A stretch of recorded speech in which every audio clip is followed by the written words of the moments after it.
तीन अपनी जिंदगियों से निकाल दोगे ना मेरे भाई, कुछ भी नहीं बचेगा। मैं इसको बताना चाहूंगी, इनको शिक्षा से कोई लेना देना नहीं है, इनके पास जनरल नॉलेज किसी भी तरीके का नहीं है। You're right, bro. वो गांव देहात की जो बिल्कुल नहीं पड़ी हुई होगी ना, वो फिर भी अदब तमीज से रह लेगी। महमूद मदनी ने कहा था औरत जो है वो खेत है, कि तुम अपनी खेती में किसी भी रास्ते से जा सकते हो। और महमूद मदनी ने यह भी साफ तरीके से कहा है कि जब फसल देना बंद कर देती है और 80-85 साल तक मुसलमान मर्द जवान रहता है, इसलिए हमें दूसरे खेत में जाना पड़ता है, दूसरी शादी करनी पड़ती है अपना फसल निकालने के लिए। खेत को तो कभी कभी गाय दूसरी गाय भी चढ़ जाती है। नमस्कार दोस्तों, हमारे चैनल में आप सभी का बहुत बहुत स्वागत है। दोस्तों, आज मुफ्ती साहब ने समझाया है पब्लिक को, सभी को, और उन्हीं के जवाब में है नाजिया इलाही खां, जो भारत की बेटी मानी जाती हैं। दोस्तों, आज उनका जवाब मुफ्ती साहब का वही देंगी और आपको वीडियो पसंद आएगा, हम उम्मीद करते हैं दोस्तों। और वीडियो पसंद आए तो वीडियो को शेयर करना, लाइक करना, कमेंट में अपनी राय ज़रूर रखना दोस्तों। चैनल सब्सक्राइब करके बेल आइकन प्रेस कर लेना, ताकि अच्छी अच्छी वीडियो ऐसे ही हम आपके लिए लाएं तो आपके पास नोटिफिकेशन पहुंचे और आप उस वीडियो को देख सकें। चलिए स्टार्ट करते हैं वीडियो को। तीन अपनी जिंदगियों से निकाल दोगे ना मेरे भाई, कुछ भी नहीं बचेगा। मैं जरा इसको बताना चाहूंगी, इनको शिक्षा से कोई लेना देना नहीं है, इनके पास जनरल नॉलेज किसी भी तरीके का नहीं है। You're right, bro. वो गांव देहात की जो बिल्कुल नहीं पड़ी हुई होगी ना, वो फिर भी अदब तमीज से रह लेगी। हम अपने आप को गला फाड़ फाड़ करके डिग्रियां लेकर के शिक्षित होकर के ये डिफाइन कर रहे हैं, चीख रहे हैं, चिल्ला रहे हैं, कह रहे हैं कि नहीं हम आवारा नहीं है, नहीं हम आवारा नहीं है, हम अपने सेल्फ रिस्पेक्ट के लिए लड़ रहे हैं, हम अपने सेल्फ आइडेंटिफिकेशन के लिए लड़ रहे हैं। हमें आवारा होना ही नहीं है, हमें सिर्फ अपनी इज्जत, अपना वकार चाहिए। पर दूसरी तरफ ऑन दी अदर है, जितने भी धर्म के ठेकेदार हैं, जितने भी दाढ़ी टोपी वाले हैं, वो इस जिद में है कि नहीं हम साबित करके रहेंगे कि तुम आवारा हो। ये सब टोपी ड्रामे हैं कि एजुकेशन, वेल एजुकेशन तो फिर से मिश्योर होगा। ये मिश्योर हुआ क्यों नहीं है भाई? इन पगलिस्तानियों को ये भी नहीं पता है कि कुरान क्या बोल रहा है, ये भी नहीं जानते। जितनी ज्यादा एजुकेटेड होगी उतनी बदतमीज होगी, माजरत के साथ, वो खवातीन जो बयान नहीं सुन रही उनके अलावा। इन्होंने थूक लगा करके कुरान के वो पन्ने पढ़े हैं जिसमें बताया गया 4 बीवी रख सकते हो। हमारे एक दोस्त की 2 बीवी हैं, दोनों गांव की देहाती हैं, बहनों की तरह रह रही है घर में। वो कहते हैं पढ़ी लिखी नहीं है इसलिए। जहाँ पर अच्छी बातें, तालीम की बातें, जहाँ पर खूबसूरत बातें लिखी हुई है, वो नहीं पढ़ेगा। आखिर उसी मजहब की किताब में 800 बार इल्म की बात भी लिखी हुई है। माँ बाप ने सारा जो है ना एजुकेशन को फोकस किया हुआ है। 306 बार मानवता की बात भी लिखी हुई, पर वो तो नहीं मानते हैं। तो इसका मतलब है कि इन्होंने थूक लगा के पढ़ा है। जहाँ पर ठर की बातें हमको वही पढ़ना है। और जन्नत में 72 वर्जिन हूरें मिलेंगी, औरत जो है वो अय्याशी का सामान है, औरत को तुम बिस्तर पर ले जाओ, लाइट ऑफ कर दो, 4-4 बीवी को एक साथ नंगा करो, ये सिर्फ वही पढ़े हैं। इन्होंने थूक लगा करके कुरान के उसी पन्ने को पलटा है जिसमें ठरकबाजी की बात लिखी हुई है। दुआ मांगता था, अल्लाह हूर दे दे ना। आप दो ना। हूर दे दे, हूर दे दे, हूर दे दे। जहन्नमी, जहन्नमी, जहन्नमी, जहन्नमी। कोई फाहिशा औरत आ गई, कौन है भाई कि हूर आई हूँ, उससे ताल्लुक कायम किया। रहा नहीं जाता, तड़प ये भी है ना। भाई आसमान से कोई हूर आई है, कहते चले मान लेते हूँ, तो बड़ा खुश हो गया कि मुझे कहाँ से आसमान से क्या मिल गई है, हूर। आओ मुझे पकड़ लो। फिर दूसरी औरत आई, कौन आई है, हूर आई हूँ। अच्छा भाई चलो भाई, उससे भी दोस्ती लगा ली। ये क्या तमाशा लगा रखा है? क्या साबित करना चाहता है तू? क्या साबित करना चाहता है तू? तीसरी, चौथी, पांचवी, छठी, सातवीं, उसके बाद एक और औरत आई, कौन है भैया, हूर आई हूँ। आ गए मेरी मौत का तमाशा देखने। कि सारी हूरें मेरे मुकद्दर में लिखी हुई हैं क्या? मैं नहीं बताऊंगा। और दुनिया में कोई और नहीं है जिसको हूर मिलेगी? बस कर का। देखो ये लोग सुबह सुबह उठ करके गधे का सुसु पीता है और घर में जो कचरा फेंकने के लिए हम लोग डस्टबिन में रखते हैं, ये लोग वो कचरा खाता है। तो इनके दिमाग से सिर्फ कचरा निकलता है। ये बातें बताई नहीं जाती, नजर लग जाती है। 9-9 साल की बच्ची को कंधे पे उठा करके ले जा करके बलात्कार करते हैं और एक अरबिक वर्ड बोल देते हैं, निकाह मुत्ता, अरबिक वर्ड बोल देते हैं। उसमें इनका सारा बुराई, इनकी सारी अश्लीलता को ये अरबी वर्ड दे करके छुपाना चाहते हैं। सही बात है यार। हम निकाह मुद्दा होता है, वो क्या होता है? निकाह मुत्ता होता है pleasure of sex marriage for the time being. कुछ लम्हे के लिए आप सेक्स प्लेजर लेने के लिए किसी को निकाह में ले सकते हैं और फिर उसको कॉम्पनसेशन पैसे से या जमीन से या सोने चांदी से कॉम्पनसेशन दे करके आप वो उसको तलाक दे करके छोड़ सकते हैं फॉर द टाइम बीइंग। निकाह मुत्ता जिंदगी भर के लिए नहीं होता है, वो pleasure sex for the time being ही होता है। जैसे रिक्शा वाला, ठेला वाला दिन भर बहुत मेहनत करता है, उसकी बीवी जो है बिहार में रहती है या कहीं रहती है, तो वो क्या करेगा, वो चला जाता है चकला, प्रोस्टिट्यूट एरिया, पैसे देता है, उसके बाद फिजिकल रिलेशन करता है और फिर चला आता है। तो सेम चीज है।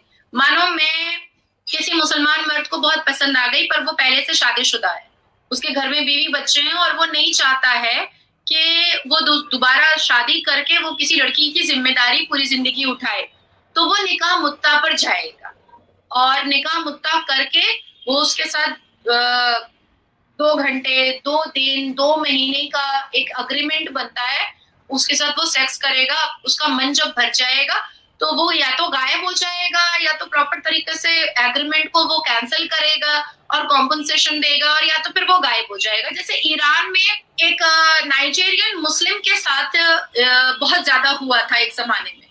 1999 की बात आप अगर निकालिएगा, 97 से लेकर के 1999 तक में, तो ईरान में नाइजीरियन मुसलमानों के साथ ये बहुत हुआ था, जिस पर काफी डॉक्यूमेंट्री मूवीज भी आई थी। तब जाकर के ईरान की सरकार ने इस चीज को कंट्रोल किया था, और बाहर से आए हुए लोगों का एयरपोर्ट पे ही ईरान में कैमरा वैमरा चेक किया जाता था कि सब आते हैं बाहर से और निकाह मुत्ता प्लेजर ऑफ मैरिज का के विक्टिम से मिलते हैं, और फिर दुनिया को जाकर के बताते हैं कि ईरान और पाकिस्तान में निकाह मुत्ता बहुत होता है।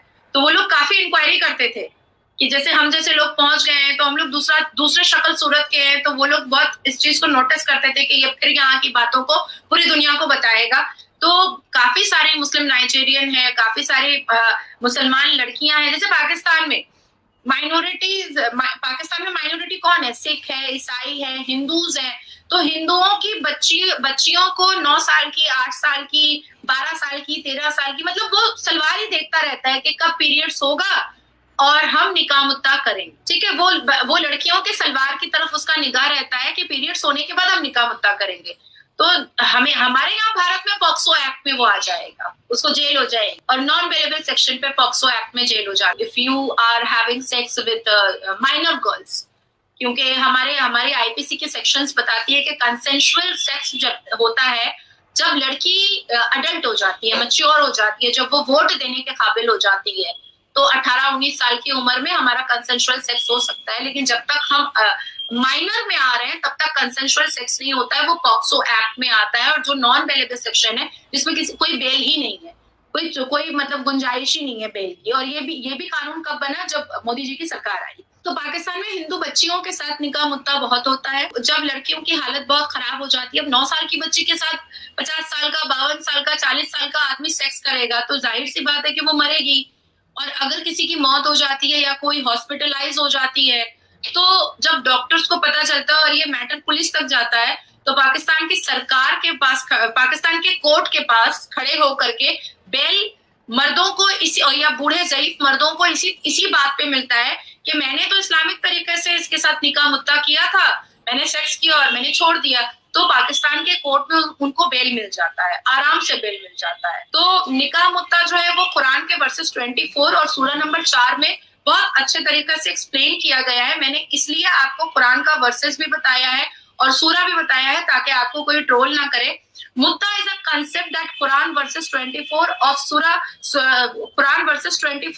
Surah number 4 explain that a man can enter a temporary marriage-like relationship and the woman receive financial compensation.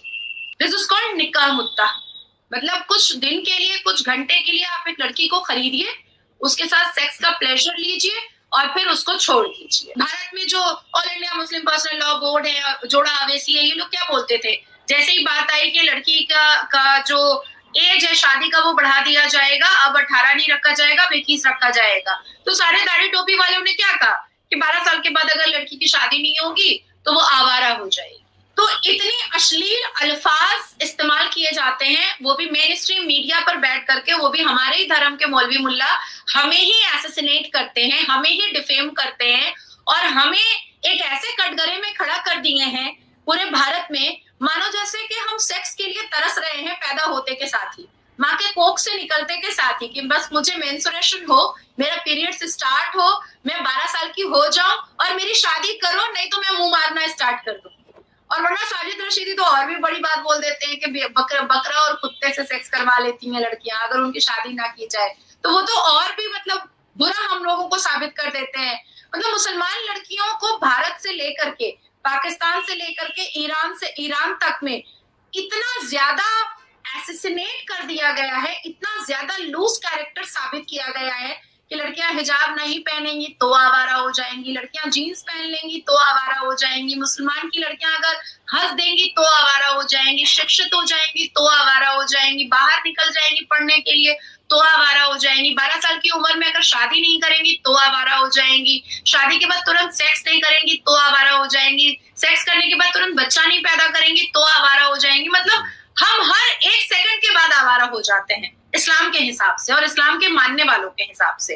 हमारी कोई सेल्फ आइडेंटिफिकेशन ही नहीं है, हमारा कोई सेल्फ रिस्पेक्ट ही नहीं है, हम माँ के कोख से आवारा पैदा ही हो जाते हैं ये दाढ़ी टोपी वालों के हिसाब से। मानो जैसे हम दिन रात माँ के कोख में 9 महीने ये दुआ करते हैं कि हमें बाहर निकालो, मेरा पीरियड्स करवाओ, चाहो तो उंगली डाल के पीरियड्स करवा दो और उसके बाद फिर हमारा निकाह करवा दो ताकि हम आवारा नहीं हो जाए। तो हमें बहुत बुरे तरीके से कटघरे में खड़ा किया गया है और पाकिस्तान, भारत और ईरान, इजिप्ट वगैरह में, इजिप्ट तो फिर भी बहुत फैशनेबल है, तुर्की बहुत फैशनेबल है, यूएई बहुत फैशनेबल है, बहरीन बहुत फैशनेबल है, कतर बहुत फैशनेबल है। मैं स्पेसिफिकली भारत और पाकिस्तान के बारे में और ईरान के बारे में बात करूंगी कि ये 3 देश ऐसा है जहां पर मुसलमान लड़कियों का सांस लेना भी उसकी आवारगी की निशानी होती है, मुसलमान लड़कियों का शिक्षित होना भी उसकी आवारगी की निशानी होती है।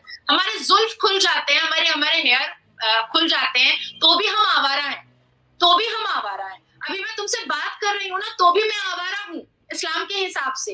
आई स्वेयर मैं आवारा हूँ क्योंकि मैं बहुत खुलकर बात कर रही हूँ। तो मैं कोई एक बहुत संजीदा और इस्लामिक लड़की नहीं हूँ, मैं इस्लाम के हिसाब से एक आवारा बच्चलन लड़की हूँ क्योंकि मैं कुरान को डिफाइन कर रही हूँ तुम्हारे सामने। हमें इस्लाम इस चीज की इजाजत नहीं देता है कि मैं कुरान पढ़ करके सच किसी से बात कर सकूं, मैं सच बोल सकूं, मैं दुनिया को बता सकूं कि मेरे इस्लाम ने मुझे क्या रुतबा दिया है, मेरे इस्लाम ने मुझे क्या प्लेटफॉर्म दिया है। बेसिकली इस्लाम में लड़कियां आवारा हैं। हम अपने आप को गला फाड़ फाड़ करके, डिग्रियां लेकर के, शिक्षित होकर के ये डिफाइन कर रहे हैं, चीख रहे हैं, चिल्ला रहे हैं, कह रहे हैं कि नहीं हम आवारा नहीं है, नहीं हम आवारा नहीं है, हम अपने सेल्फ रिस्पेक्ट के लिए लड़ रहे हैं, हम अपने सेल्फ आइडेंटिफिकेशन के लिए लड़ रहे हैं। हमें आवारा होना ही नहीं है, हमें सिर्फ अपनी इज्जत, अपना वकार चाहिए। पर दूसरी तरफ ऑन दी अदर है, जितने भी धर्म के ठेकेदार हैं, जितने भी दाढ़ी टोपी वाले हैं, वो इस जिद में है कि नहीं हम साबित करके रहेंगे कि तुम आवारा हो। तो दिस इज कॉल्ड इस्लाम था। महमूद मदनी ने कहा था औरत जो है वो खेत है, कि तुम अपनी खेती में किसी भी रास्ते से जा सकते हो।